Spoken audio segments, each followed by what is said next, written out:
Hey, Motorman here, and today I'm at Port Richey Harley Davidson, and I'm about to take this brand new Highway King for a little road test. Sit back and enjoy. And here it is, folks, the Highway King. Just beautiful. Many people who ride this, they're going to think it's 68, 67, 69 motorcycle. Yes, it looks very much like that, but it is brand new Harley Davidson Road King with all the modern technology.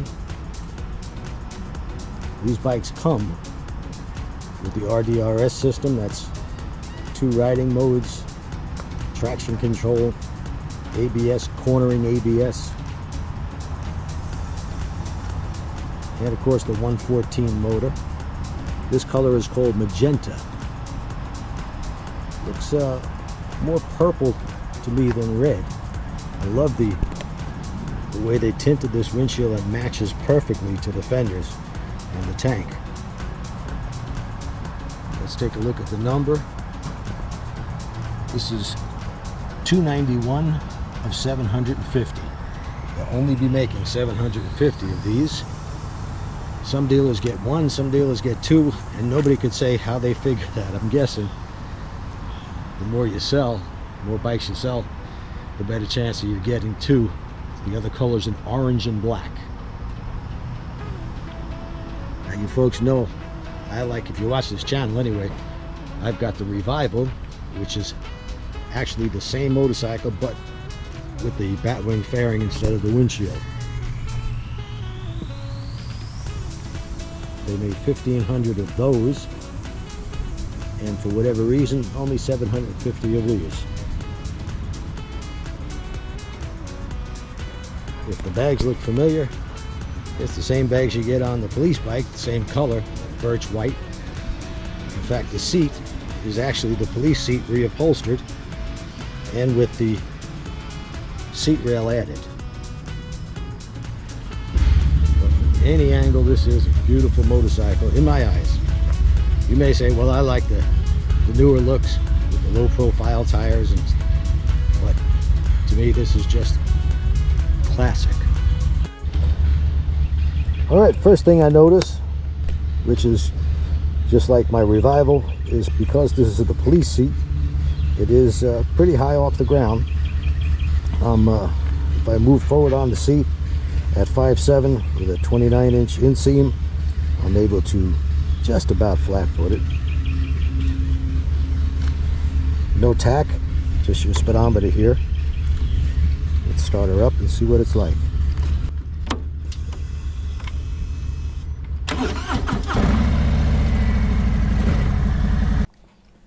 Unfortunately, I didn't have my helmet mic plugged in, so I'll have to do a voiceover on this. And you should know that this bike does come with the RDRS system. That includes traction control, ABS, of course, cornering ABS, 2 riding modes, and it's really state-of-the-art in motorcycle cornering with ABS. Generally, with an ABS system, it only works when the bike is straight up. In other words, you can't put enough pressure on it for ABS to work when the bike is leaning over, but you can with the cornering ABS. Like all Harley Davidson touring bikes, this motorcycle is extremely maneuverable, and that means at all speeds, but especially at low speeds. There's no other heavyweight cruiser type motorcycle that compares to Harley Davidson. That has to do with the 64.5-inch wheelbase and the 26-degree rake. That makes this bike very nimble.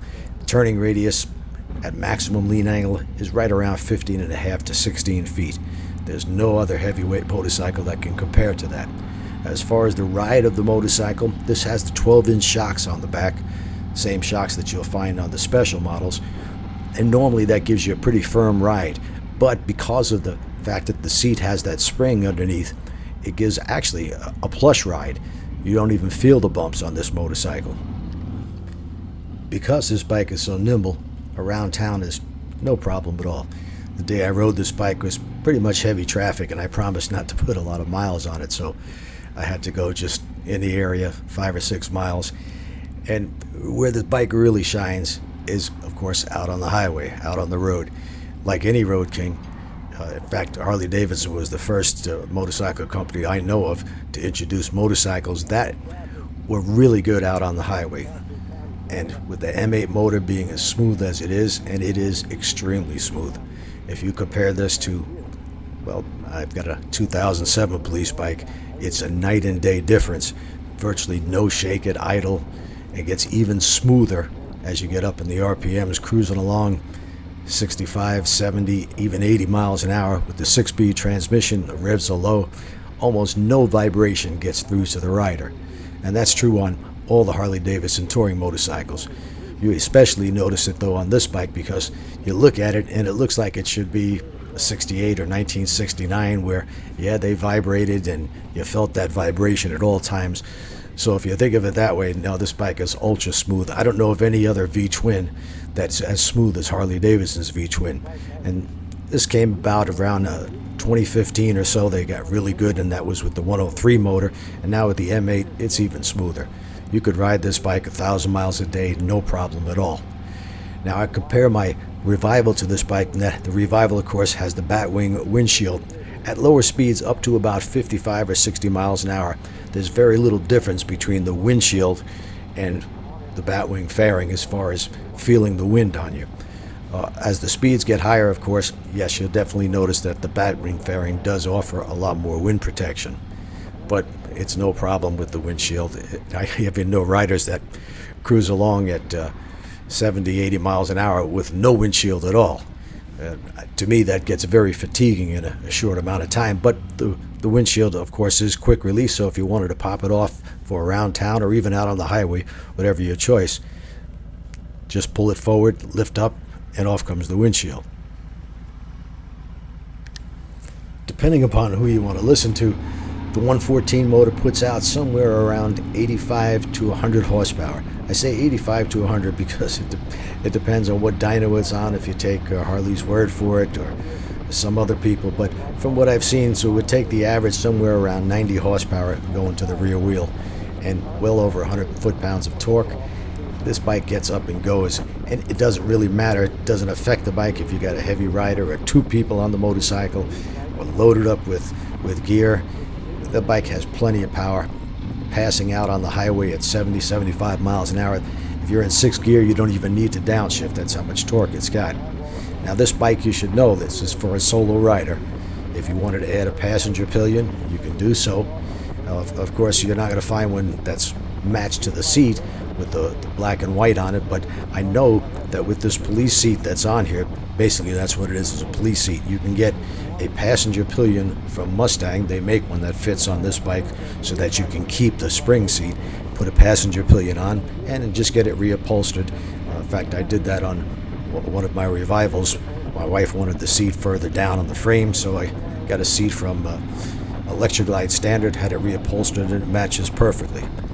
But this doesn't come with passenger pegs, and I know you're saying, well, $28,849, it should come with both of those things. But I think that putting the passenger pillion on really kind of ruins the nostalgic look of the motorcycle.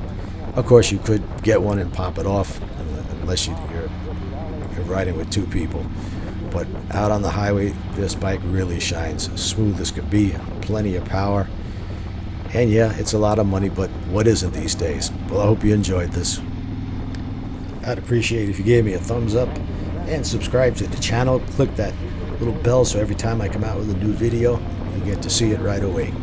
If you want a closer look at this motorcycle, as I said, it is for sale. It hasn't been ordered by anybody, so you can go into Port Richey Harley Davidson right now and take a closer look at it. Till next time.